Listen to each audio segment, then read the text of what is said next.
Good morning, viewers. We are up. It's day 2 of our journey to Mingenew. If you have watched the last part of the video, you might have seen that we were not able to get to the actual campsite that we have booked in, which is Miners Campground. The road was closed, hence we have to make a few calls and arrange an alternative option to sleep for the night. First thing we're going to do at this moment is make our lunch. If you look at the last video, you'll be able to see there's not much option on that highway to eat something. So we're just going to make our lunch and our breakfast.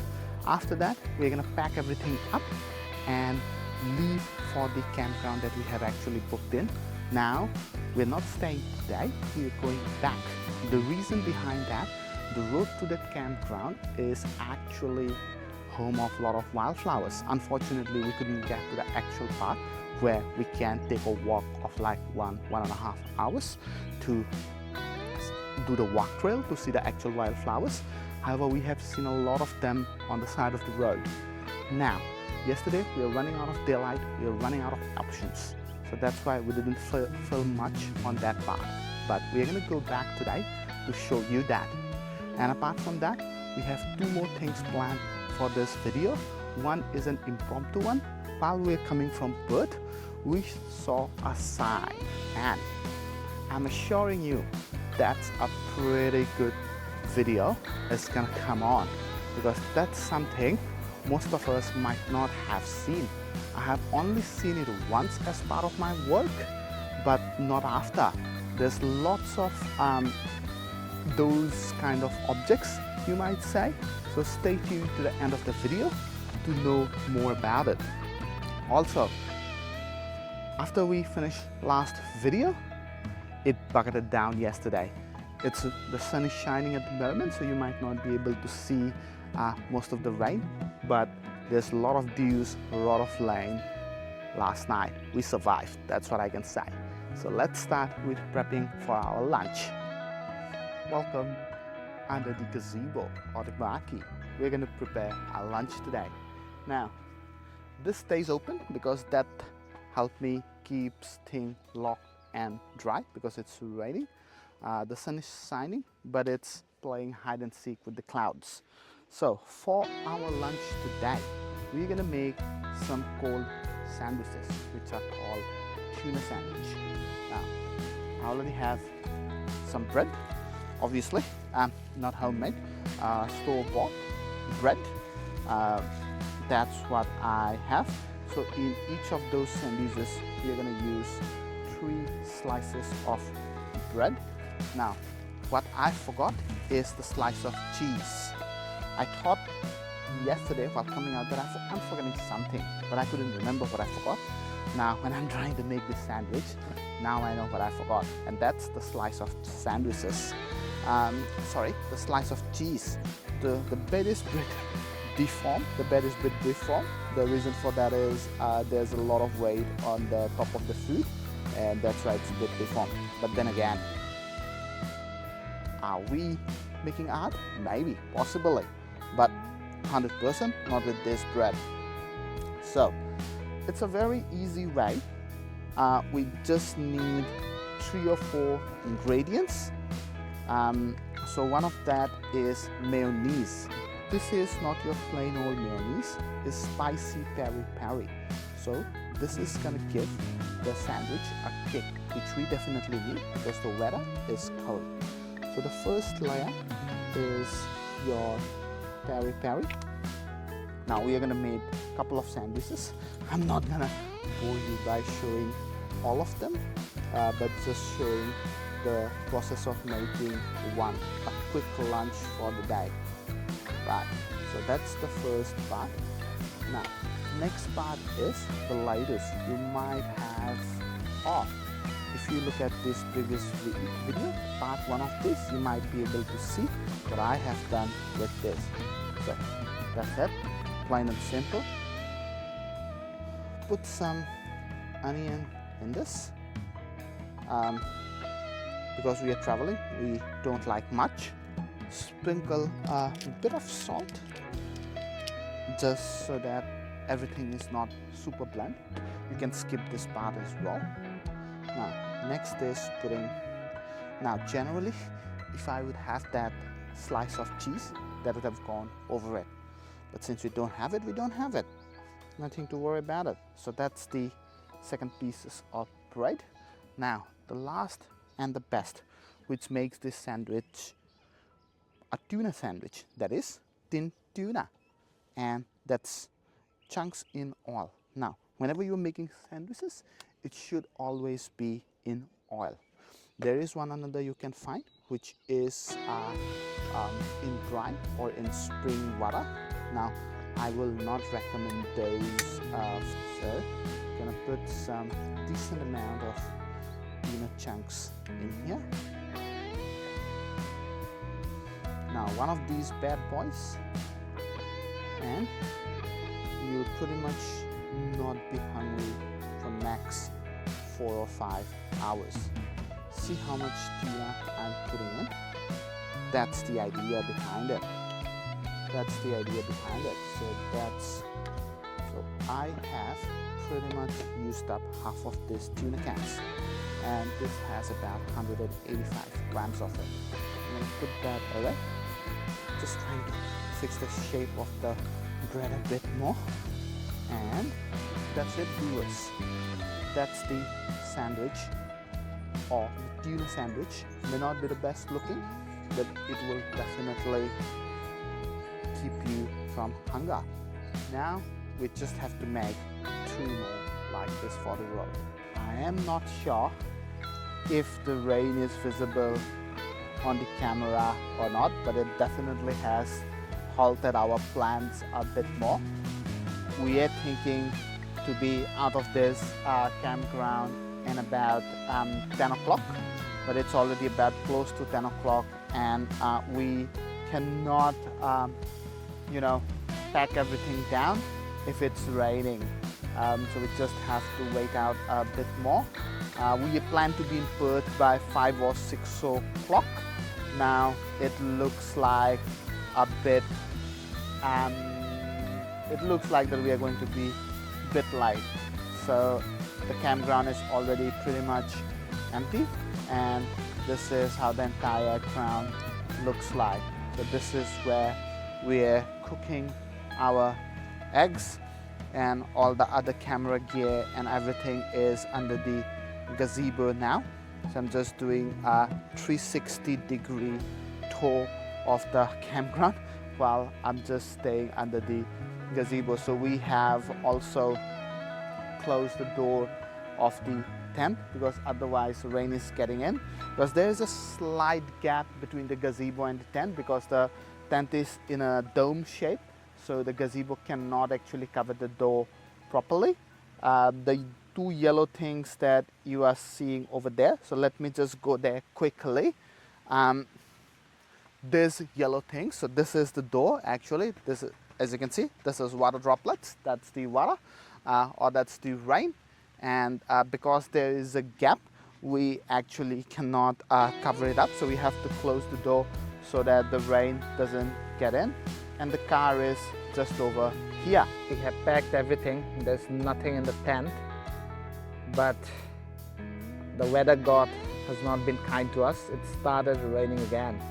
So I'm just lying on the grass straight on, just on top of the tarp, and thinking when the weather is going to be a bit good, because it takes us, or it's going to take us about 30 minutes to put this entire structure down. Since the tarp and the actual tent is 2 separate pieces, we can't just put it down, because if I remove the tarp and it starts raining, that means the rain is going to be inside the tent, and that's what we don't want. So just waiting and thinking, what can we do? Now it's time to unpack the tent. We just waited for a good weather. We couldn't find it, so we're just gonna take this chance while the sun is a bit shining, and we'll try to do as fast as we can. So the first step to undo the tent is basically taking the pegs out. that's one done. So that way we don't have to put the guy ropes in every time. So this is another peg. So I'll not bore you by showing you to remove each and every guy rope and peg. So I'll quickly do that and come back to stage 2. After that, all the guy ropes has been removed and tied down. As you can see, we have done it for the gazebo, as well as we have done it for the top of the tent. Yeah, because of the sun, it has dried down quite a bit. So we're just going to be trying as fast as we can. Now it's time to remove the pegs over here. Now, because this ground is quite soft and sandy, you don't really need to use the hammer that much. But in some hard grounds, you definitely need to use the hammer quite a bit. The next step to do is undo these hooks. Now the camera is a bit far away. I'm not sure if you can see it, but this is the hooks that we need to undo. So this is actually hooking it up to the poles so that the top doesn't go anywhere. So there are, I believe, 4 hooks on the each side of the top to hold it down. There are some velcros in these poles, so we need to remove those velcros first now. So we'll work our way from the bottom and go to the top.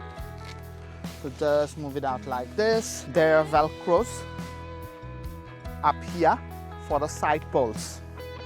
So we're just doing this ones now. So every part of this process helps to keep the top down in case the weather get a bit harsh, like yesterday night. We're just taking a precaution by doing it under the gazebo, because if it rains, we don't want this to get wet. And if it rains, we actually have to take that down pretty fast. So the final thing here is to roll this top. Now rolling might seem easy, but it's actually not, because the top actually has a lot of air inside it. So you have to force the air out. But one thing very good, or what I like about this top, is nothing really gets stick. Like, as you can see, I'm rolling it in the ground. The dirt and grime, yes, there's a bit that's sticking to it. It's a fabric. But in general, it also dries down quite easily. Like when I say easily, quite easily. That's job number 1 done. The thing is happening, what I fear the most. After removing the top, it's been starting to rain. So we have to be quite fast while doing it. Otherwise, all the rain is gonna go in. Trying to do it as fast as we can. Thank God, the rain stopped again. It's actually doing a bit havoc with our minds. We have to work really fast sometimes, and then it dies down again. Not the holiday you want. Those are the flexible poles that we have while waiting for the rain to lighten a bit. We have made a decision. If you're coming to camp for a night, we are not gonna carry this mammoth camp. We have a tiny itsy bitsy one that we are gonna carry, and we're gonna put it under the gazebo for some additional protection. I feel like this is just too much work, and I'm getting old. I can really feel it today, my lungs. That's the first flip. Then this is the second flip, and that's the last and final flip. Mrs. is gonna hold the other part of the top or the base, and I'm gonna roll it down, because that's a manly thing to do. And really, you really have to put your back into it, because if you don't fold it or roll it tight enough, the entire thing actually doesn't go in the provided bag. So that if I remember correctly, when we first started camping with this one, we didn't know about it, and the tarp that you have seen us rolling was always staying out of the bag because we didn't have enough space for that top tarp to go in. But now we are a bit seasoned. I'm not gonna say expert, but we are a bit seasoned, so we know how to roll. So this is the last bit, the easiest part of the job, to tie the tarp down. A job well done. Now the most difficult part, to fit everything inside the bag. And ladies and gentlemen, that's how you pack Australia. What's the name of it? 9P Genesis Dome Tent. Now I feel like a bodybuilder. Where we are actually driving to get to those wildflowers, it's all red dirt. And on the either side of the roads, you can see the sea of yellow wildflower. And the road is quite corrugated. And it's because of the rains, it's a bit muddy. But it's not slippery at all. It's not slippery at all. Yes, the car is going down a bit, leaving the tire marks, but it's not slippery at all. This is another patch of wildflowers, and you can see the change in color gradually. So it's white, then it's going to be a bit pink, then it's moving on to the yellow, and then obviously the trees are there, which the green tree lines. And if I put a bit up, on the far end, I'm going to put an arrow in. You might see a very thin patch of yellow. Those are actually canola fields, but obviously the camera cannot capture that much. It's just capturing what it is. And look, I'm just lost of words. I don't have anything to say. I have never seen this many flowers together in my life before. And this is a pretty good experience. That's what I can say. Just across the road, I saw those white flowers which were in the distance, and thought of coming and capturing it from top. See, that's just perfect. This is the crossing that we are unable to cross today because of the water levels, and looking at today, it was a wise decision not to try to cross it.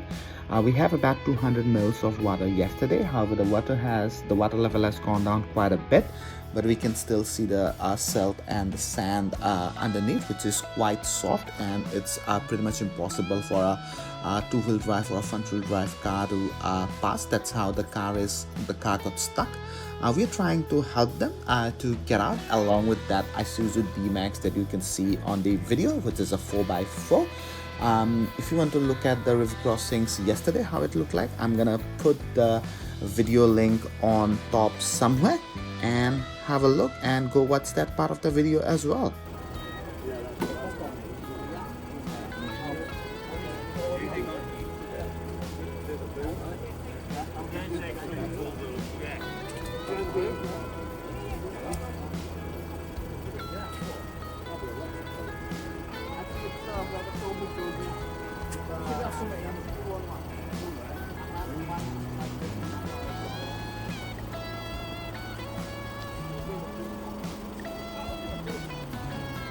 Yeah, that screen should be written somewhere today.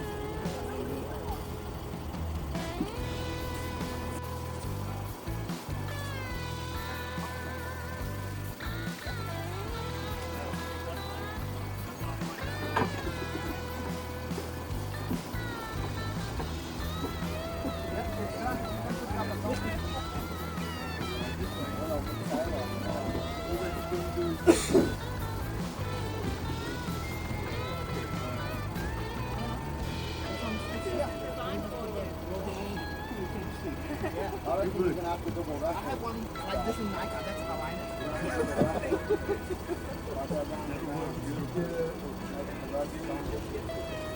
Weekend, yeah, we stopped because we see too much water. We just turned back yesterday night. And today we just came here to look at the water levels and to the flowers on the side of the road. We didn't really get past them. I was just it will never get past this. It might be like a four-wheel drive car.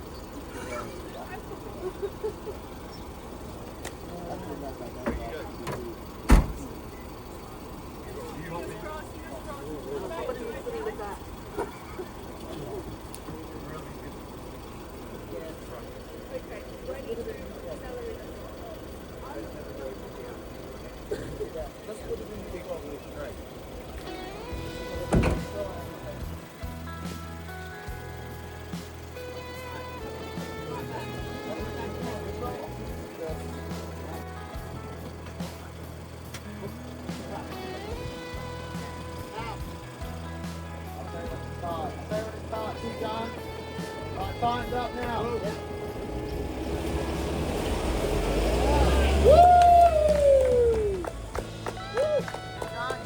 Keep going. Keep going. Yep. Oh, good. Well done. Nice. Let's go. We just helped a lady along with her mum maybe crossing the river, or basically recovering from the river. Where we have stopped yesterday. So these are the purple wildflowers and everything is moving in the wind.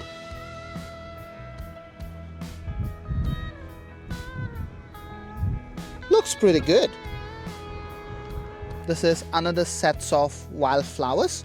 What I have noticed is most of the wildflowers are generally yellow. That's a bit different wildflowers among the yellow ones, so we can see a bit of whites in between as well. Looks pretty good, so I'm just trying to move it out, and you can see a bit of purple in between those as well. So we'll try to take picture of all of those wildflowers and try to search the name. And the wind is absolutely blowing. You might be able to see it in the camera on the flowers that they are moving quite a bit. And we are gonna touch bitumen quite soon. This is where the bitumen starts, and from here the roads are pretty good, and it doesn't take much time to come in here. But it's not about the road, it's about the wildflowers on the side of the roads. That's why we're here. And look at the sky. The clouds have cleared up quite a bit today, and we can see the blue skies once again. It's a relief. It's about 2 o'clock, 2:08 at the moment, and Perth is almost 4.5 hours away. But we are not going to Perth. We have promised you one more thing. Next stop is that, or maybe before that we have another hill to look at. The next hill that we are going to is called the Depot Hill, which is in, it said it's about 10 minutes from Mingenew. So I don't know which way it is, but we are going to put the GPS on and see and go from there. This place is called Depot Hill. We are here to check on more wildflowers. We spoke to a local guide and he said like most of the wildflowers are pretty similar of what we have already seen in Coalseam Conservation Park. However, this hill, if we can find it, it says there is a World War II firing range somewhere. We don't have the time today to find it out where it is. We'll just try to walk the path that's available here and see if it is nearby, then it's all good. If it is not nearby, then some other day. So this is to my left. You can see more wildflowers over here. There are multiple paths here that goes all the way. That's the hill at my back. I believe that's called Depot Hill, or maybe the entire place might also call that Depot Hill as well. Let me give you a full 360 tour of the place that we are in. This is Depot Hill for you. There's a different yellow colors that you might have seen in one of our different videos. And that's to my back. Yeah, look at the sky, look at the colors. Because this is spring and the reserve has received a lot of rain, So everything is green and everything is looking pretty good. There's a dead tree in front of me, and if we go that way, that's where the sun is. And there's another dead tree right over here. This is the one that I was just talking about.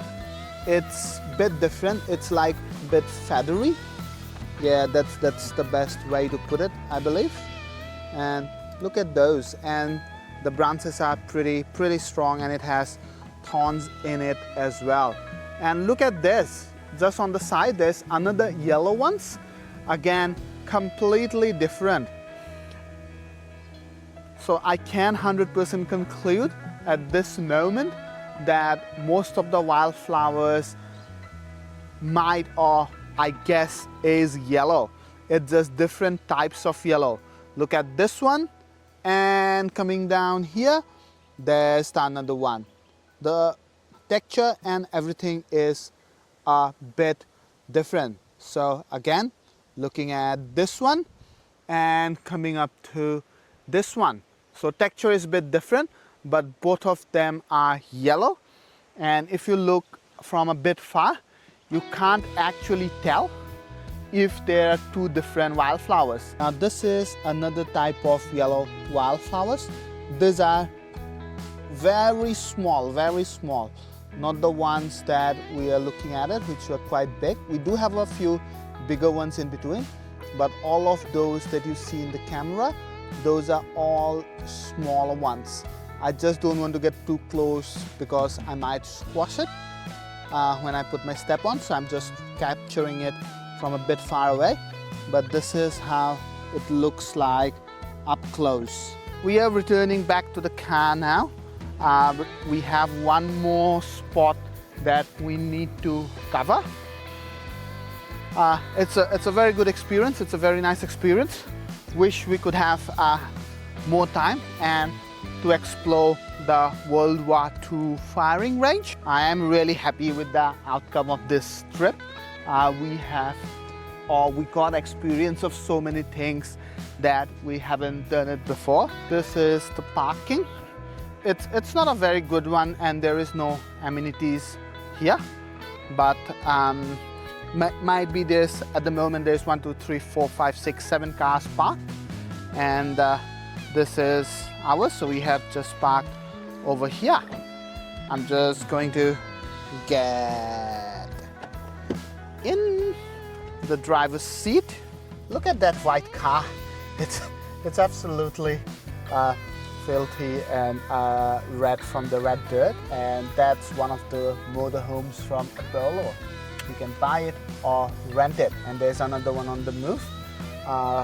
Before that, let's get out of this parking and show you a bit more of the road. And if you look here, I'm just going to zoom in. So that's Depot Hill. We're on the road again to the next destination. This is the place I was waiting to show you. The viewpoint or the lookout is about 100 meters this way. So we are gonna walk and do the big reveal, and we have kept the best for the last few seconds, and we'll see why we are here. This is called talc mine. So we might have always seen those talcs in tiny bottles that we use, or the powders. So that's actually a rock. I just got to know about it when I was reading on the information board here, that you actually have to dig the rocks out, and then it takes the form of the talc that we buy in, I don't know, supermarkets, right? So that's how the mines looks like. Let me zoom a bit more to see. Yep.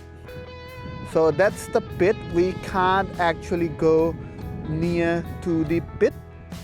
We are at a vantage point, but then again not high enough. But yeah, you might be able to see the roads over there where the mining trucks goes down to bring the stone up, or the talc stone up. It's a Sunday. I think that's why we are not seeing any activity over here. But on a working day, we must have see those officers and everything over there. Right, yep. So yeah, on this side you can see those rocks that has been mined and set aside, I think, for transport. And from here also, look at this country. How good is this? See, there is water bodies. I think that's the processing plant. That's what's getting captured in my camera. And see how vast it is. How vast. Everything is green at the moment. There is water bodies and the wind is blowing very, like its wind speed is quite high, that I can say. I don't even know if my voice is getting recorded or not at this stage.